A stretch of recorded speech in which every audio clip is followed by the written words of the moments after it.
watching Black Tree on TV. I am queen of the most powerful nation, and my entire family is gone. I gotta ask, man, this might be the first time you've directed a film with pain on and off the screen since Fruitvale, because Oscar was real and Chad is real. Yeah. How do you process that as a director and get through that challenge?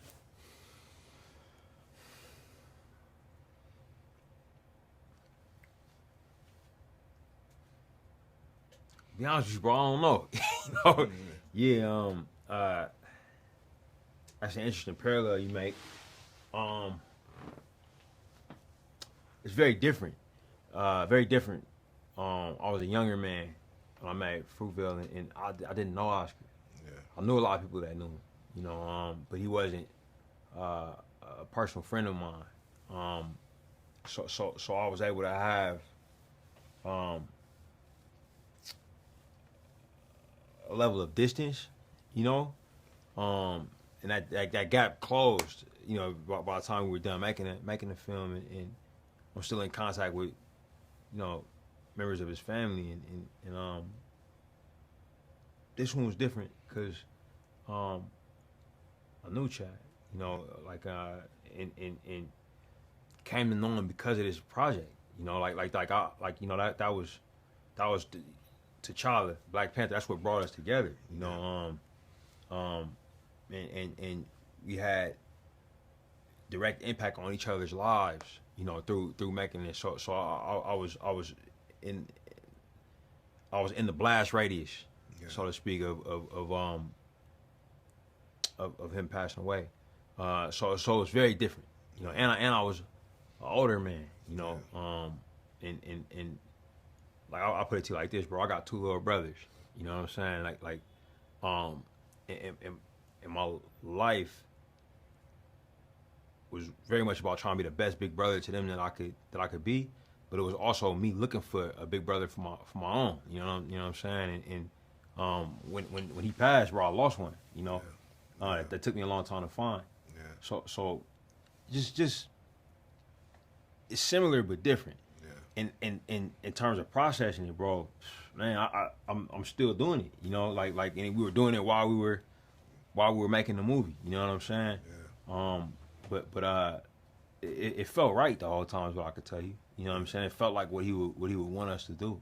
You've made Wakanda twice on the screens right now, and I don't expect you to have the right answer. Or is there one? But how do we make Wakanda in real life? Like, what are your thoughts on how we could do that? That's a brilliant question.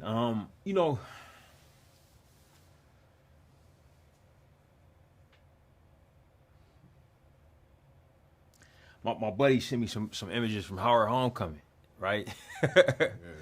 And I didn't go to Howard. I've never been to Howard Homecoming, but the videos was like gave me the same, gave me the vibe. When I go home, I feel it. When I'm in Oakland or Richmond or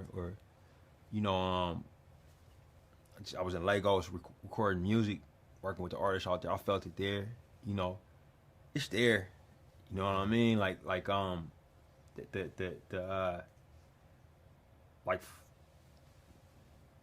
Wakanda forever, man. Like when we wrote them words, it was about us, cause we've been here the longest, and I think we're gonna be here till it's over. You know what I'm saying? Like that resilience, through whatever life, society throws at us. You know what I'm saying? We still here. You know what I'm saying? And I think that's what it is. The specifics of a place that escaped colonization and has like a particular mineral and all of those things, man. It's direct parallels. You know what I'm saying? Like it's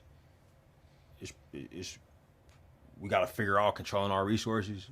You know what I'm saying? Both physical and metaphysical. You know what I'm saying? Creative resources, mental. All that's the confidence. All those things.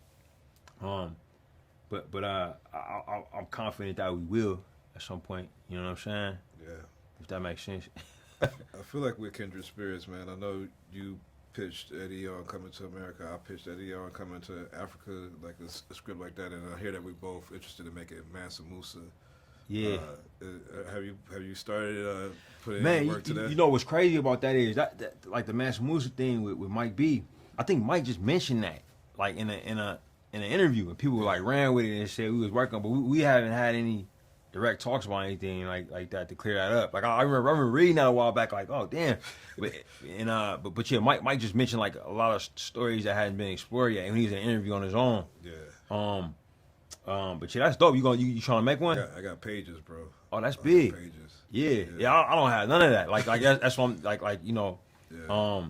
That's what's up. Cause he's the pilgrimage to yeah. Yeah. I love that. I love that. Yeah.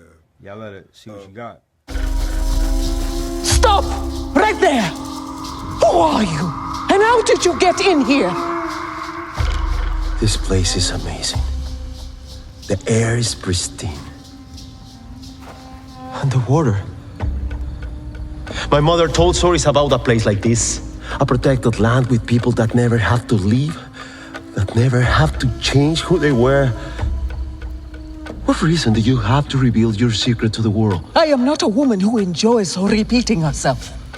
Who are you? I have many names.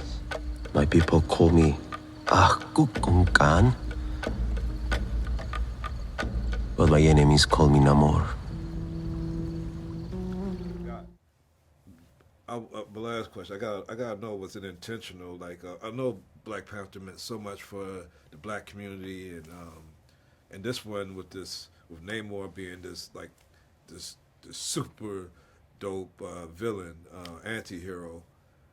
Was it intentional when you wrote this to like bring the black and brown community together with Wakanda Forever?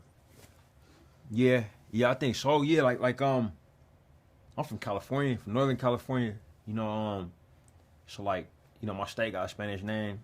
Our streets got Spanish names. You know, like indigenous people, people of Mesoamerican descent. They like my family where I'm from. You know what I'm saying? Like we friends on the street, and also like I literally got cousins and uncles and you know, nieces and nephews that are of that descent.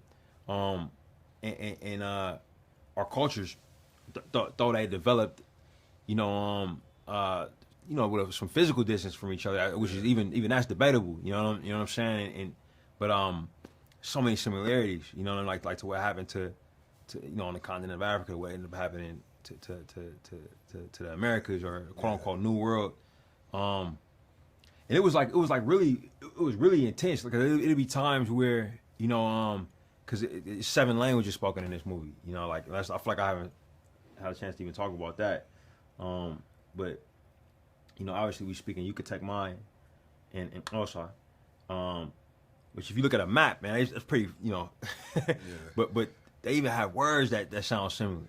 You know, like if you listen to those languages, like if you really study them, it's like similar sounds, and it'll be times where like words will be stated and it'll sound the same. So it's a lot of ways that the cultures rhyme, you know.